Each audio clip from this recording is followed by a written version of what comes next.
Have you ever walked into a room and felt an undercurrent of tension, as if your very presence set off a subtle alarm?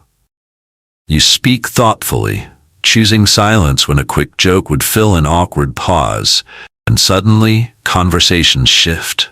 Eyes flicker away. Smiles become polite but distant. It isn't your words that unsettle them, it's your quiet confidence. Søren Kierkegaard once observed, "People demand freedom of speech as compensation for the freedom of thought, which they seldom use. But you think." That single insight cuts to the heart of the modern disconnect. We live in an age that rewards spectacle, not introspection, noise over silence. When you step off the carousel of small talk and bravado, you stop fitting the script. And that unpredictability is confusing, even threatening. Shallow expectations have become the currency of our social interactions. We praise wit over wisdom, viral quips over genuine insight. In relationships, especially romantic ones, comfort often masquerades as connection. We've learned to perform, to be charming, agreeable, entertaining. We've come to believe that desire is earned through charisma alone, that love thrives on flattery and easy laughs. But the intelligent man is allergic to illusion. He notices the mismatch between words and intent, the forced grin that hides boredom, the compliment that masks self-interest. He sees how affection is traded like a commodity, measured by likes and half-hearted promises. He questions why "I love you" so often sounds like "I need you." He refuses to join the eternal game of appeasement. That refusal makes him dangerous. Not aggressive, rather unpredictable. In a world where predictability equals safety, his very autonomy shatters the fragile equilibrium. When he speaks, he does so with purpose, not to entertain. When he loves with terrifying clarity, seeking truth over comfort. He challenges the status quo, peeling back masks and exposing half-buried contradictions. Women don't fear an intelligent man because he's smarter. They fear him because they cannot contain him. He neither seeks their validation nor craves their applause. He observes, discerns, and moves on his own path. His conversations are not performances, they're explorations. His silence is not disinterest, it's reflection. And that is why, all too often, the intelligent man finds himself misunderstood or dismissed. In social settings, his depth becomes a mirror reflecting others' shallowness. In dating, his refusal to chase or flatter disrupts the familiar choreography of courtship.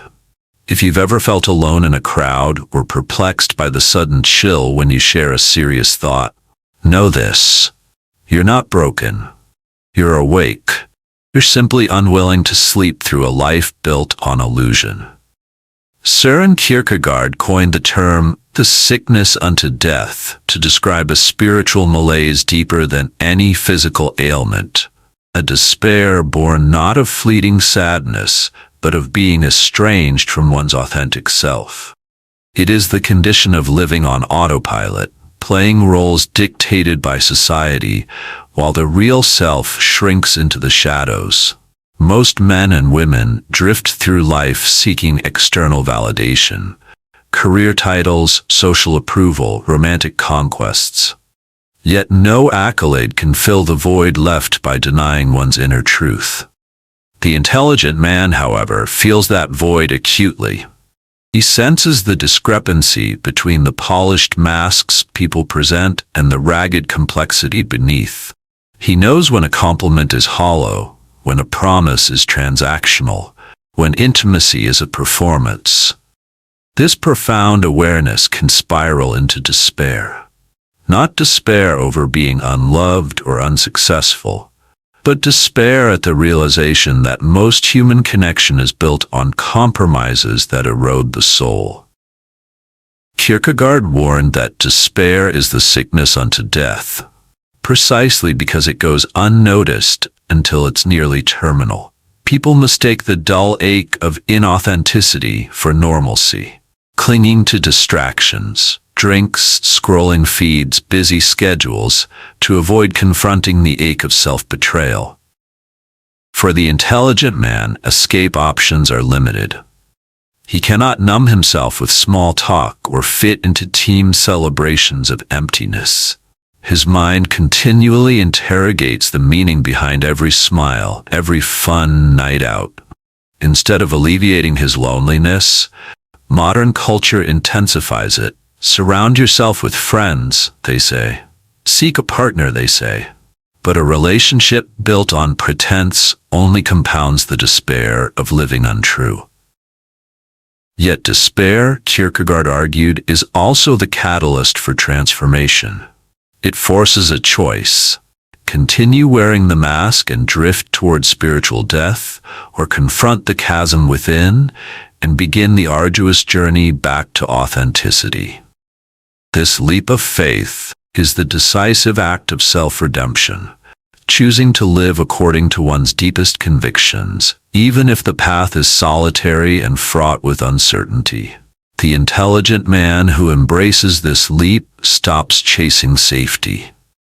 He accepts that solitude and reflection, once dreaded, are vital for uncovering his true self.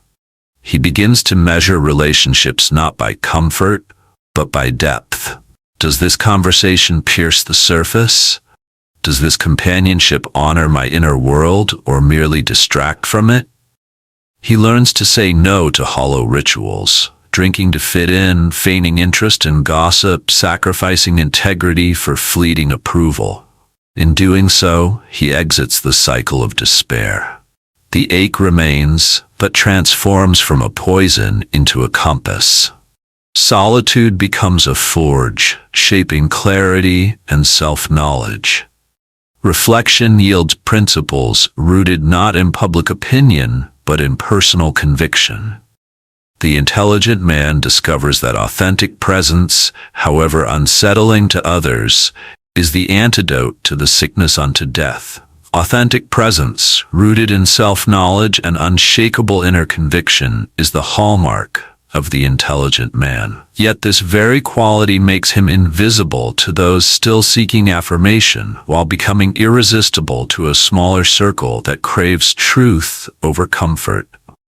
In most social circles, visibility depends on volume. The loudest, brightest, most agreeable personalities garner attention. Charisma often masquerades as depth. The intelligent man, by contrast, speaks sparingly and listens intently. His quiet gaze fixes on you not to judge, but to understand. In a culture addicted to spectacle, such undivided attention is disorienting rather than comforting. He doesn't laugh at every joke, nor does he offer a forced smile to fill silence. Instead, he allows moments to stretch, giving himself and others space to think, to feel, to breathe. His pauses carry weight. When he finally speaks, his words resonate because they've been carefully considered, not reflexively uttered. This deliberate stillness often registers as aloofness. People mistake his reflection for disinterest. Yet those who look beyond the surface feel drawn in, sensing that he values sincerity over concession. In romantic contexts, this dynamic intensifies. The intelligent man does not chase affection, he cultivates mutual respect. He resists the ritual of courting as performance, opting instead for conversation that cuts beneath pretense. He asks questions that demand introspection. What do you dream of when the world sleeps? Which parts of yourself are you still discovering? Most recoil, uncomfortable with their own answers. But the rare few lean forward, ignited by a chance to be seen and heard without judgment. His refusal to flatter on demand is often misread as indifference. When a woman accustomed to charms and compliments encounters his measured praise, offered only when truly earned, it feels both novel and disarming. That scarcity makes each genuine compliment a treasure. And in his silence, she discovers her own inner voice, as if his presence unlocks a part of her she never knew existed. This magnetism is not manipulation. It arises from two simple truths. First, that true attention is rarer than affection. Second, that unconditional respect can feel more electric than any performance. He gives presence as a gift, not a transaction. No applause follows, only an awakening that ripples quietly yet profoundly. Yet this authenticity exacts a price. The intelligent man often remains on the margins of group dynamics, the mysterious quiet one whose depth is bypassed for more approachable company. Invitations may dwindle, chatter turns elsewhere. But he welcomes solitude, recognizing it as the soil in which his clarity grows. He does not crave the safety of numbers. He cherishes the freedom of self-possession. Over time, genuine seekers gravitate toward him. Artists longing for real critique, thinkers craving unvarnished feedback, lovers yearning for something beyond surface lust. They form a circle of resonance, small but intensely connected. Within this circle, his presence transforms social rituals into shared explorations of beauty, pain, and purpose. Ultimately invisible to the masses and irresistible to the few, the intelligent man occupies a unique space. He stands apart not out of pride, but out of fidelity to his own awakening. His silence speaks, his questions probe, and his unwavering solitude becomes a beacon. Those ready to step beyond transactional comfort will answer the call. The rest will carry on within the cocoon of illusions. The intelligent man's approach to love mirrors his approach to life, unwavering clarity over comforting illusion. In a dating world built on choreographed gestures and predictable scripts, he refuses to perform. He doesn't send hearts by text, he sends questions that demand thought. He doesn't lean in with rehearsed lines, he leans back and listens for the truth beneath her words. Most romances unfold like theater. Pick-up lines, staged dates, emotional escalators. That structure ensures predictability, an easy sell, until the next swipe. But the intelligent man disrupts the script. He rejects the notion that love is earned through flattery or grand gestures. Instead, he treats love as a shared inquiry into existence, a mutual quest for authenticity. He begins by refusing to chase. When initial chemistry flares, he gauges whether she matches his depth. Does she bristle at shallow praise? Does she meet his thoughtful questions with her own? If her answers circle cliches, he withdraws. Not in arrogance, but in respect for both of them. He knows that pursuing someone who cannot meet him halfway only replicates the desperation he despises. When he commits his attention, it is total and undiluted. A dinner with him is not background noise for social media posts. It is a deliberate opportunity to explore dreams, fears, beliefs. He doesn't ask, "How was your day?" He asks, "What did today teach you about yourself?" His questions can feel like scalpel cuts, sudden, precise, revealing. But in that moment of vulnerability, the woman who dares to answer experiences a rare freedom. She is seen, truly seen, not for a role she plays, but for the soul she harbors. He offers compliments sparingly. A genuine, "You challenge me," or "Your conviction inspires me," carries more weight than a litany of empty flattery. His praise affirms her depth, not her appearance, and in doing so, invites her to deepen further. He knows that scarcity amplifies value. In a world drowning in "You're so beautiful," a sincere "You're honestly fascinating" can feel revolutionary. Yet, clarity in love is not all light. It can scorch. He speaks truths that others soften, pointing out when she retreats into social masks, when she equates drama with passion, when she mistakes dependency for attachment. Most recoil at this level of honesty. They prefer the safety of mutual delusion. But those who receive his candor understand it as proof of respect. He does not dodge the darkness, he illuminates it. Boundaries become a form of respect in his relationships. When he needs space for reflection, he creates it without guilt. He rejects guilt as a currency. He trades only in truth. If she cannot honor his need for solitude, they are misaligned. He does not cling. He coexists. Love for him is freedom, not possession. Ultimately, this form of love cultivates two whole individuals, not a fused we that dissolves both. He rejects the romantic ideal of completing each other. Instead, he sees two sovereign souls who choose union without sacrificing integrity. They share experiences, joys and sorrows, but maintain the inner landscapes that make them who they are. Such relationships are uncommon, and they demand courage. The intelligent man risks rejection, not because he overshares, but because he undershares the scripts that comfort the masses. He offers an alternative. Love as deep inquiry rather than shallow performance. The woman who steps into that inquiry finds herself both challenged and liberated. She learns to love her own depths, not just his, and the relationship becomes a crucible for mutual awakening, rather than a performance hall for mutual appeasement.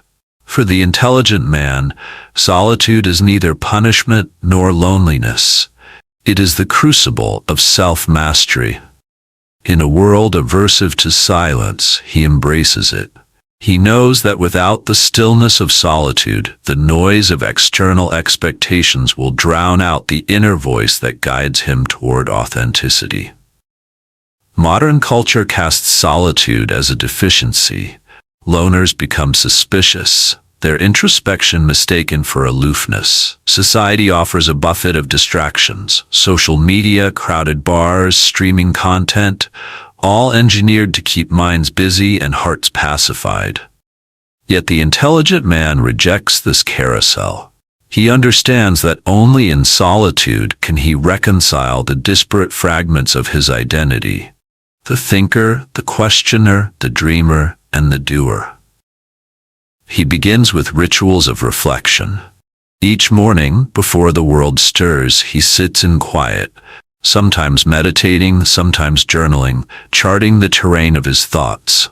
He writes not to craft polished prose, but to map the subtle currents beneath his decisions and desires. In this process, he notices recurring patterns: fears masquerading as prudent caution, desires disguised as obligations. By identifying these unconscious drivers, he reclaims autonomy. Throughout the day, he cultivates moments of micro-solitude. A walk without headphones, a pause between meetings, a few breaths before responding to a message. These small islands of stillness preserve his clarity, preventing reactive impulses from hijacking his behavior. When a colleague's comment stings or a conflict arises, he retreats internally, observing his emotional response without immediate judgment. This gap between stimulus and reaction is his power center. But solitude alone is not enough. He pairs it with disciplined self-education.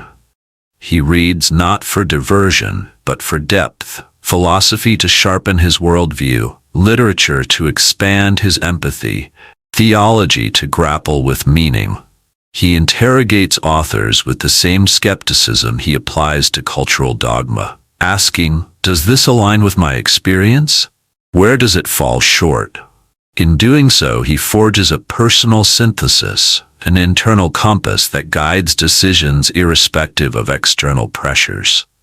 This rigorous internal work culminates in self-mastery. He no longer reacts unconsciously to social cues. He chooses deliberate actions grounded in principle. He sets boundaries not as defensive walls but as statements of self-respect, declining commitments that compromise his integrity, voicing his truth when silence would imply consent. Each boundary reinforces his sovereignty, teaching others how to treat him and reminding himself of his own worth. Solitude also serves as a testing ground for his convictions. Free from the echo chamber of groupthink, he examines his beliefs under the stark light of introspection. He confronts uncomfortable questions. Is this career path truly meaningful, or have I pursued it for status? Do my relationships nourish my growth or merely assuage my fears? He welcomes doubt as a catalyst for refinement, not a threat to his identity. Over time, this cycle, solitude, reflection, boundary setting, yields resilience. Challenges that once derailed him now test his poise. A betrayal, a public setback, a personal loss. Instead of spiraling into confusion, he gravitates toward his inner sanctuary.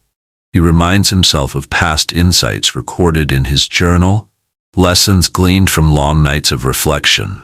He responds, rather than reacts, even under pressure. This self-mastery radiates outward. In conversations, his calm presence becomes an anchor. His measured words carry the weight of examined thought. In conflict, he negotiates from strength, refusing to be baited into reactive drama. In love, he offers unwavering presence while maintaining his own center. No fusion, but a dynamic interplay of two whole beings. The price of this path is ongoing commitment, and yes, isolation. Invitations will wane, peers may label him difficult or detached, but he prizes quality over quantity. Fewer connections, yet deeper ones. He cultivates a circle that respects his need for silence, values his incisive insights, and joins him in the work of authenticity. Ultimately, solitude and self-mastery are not escapes from life but gateways into its full richness. In stillness, he hears the faint echoes of his true calling. In mastery, he wields freedom as his greatest gift and fiercest defense. The intelligent man becomes untouchable, not by walling himself off, but by ensuring every engagement emerges from a place of sovereignty. In a society wired for performance, the intelligent man's commitment to truth becomes his greatest act of rebellion. Modern culture demands roles and scripts: the eager employee, the dutiful partner, the agreeable friend. Deviation is treated as error, an unspoken indictment of one's lack of conformity. Yet the intelligent man refuses these scripts, choosing authenticity over acceptance, depth over decorum, presence over performance. This rebellion shows up in everyday choices. At work, he opts out of buzzword-laden meetings, sending a concise, honest email that addresses core issues rather than performing for applause. In friendships, he declines polite gossip, instead asking the hard questions that spur real growth. At social events, he moves through the crowd observing rather than seeking attention, comfortable in his own stillness. The system's response is predictable: discomfort, confusion, even hostility. He may be labeled difficult, cold, or aloof. Colleagues stop inviting him to after-hours gatherings, wary that his penetrating questions will disrupt their comfort.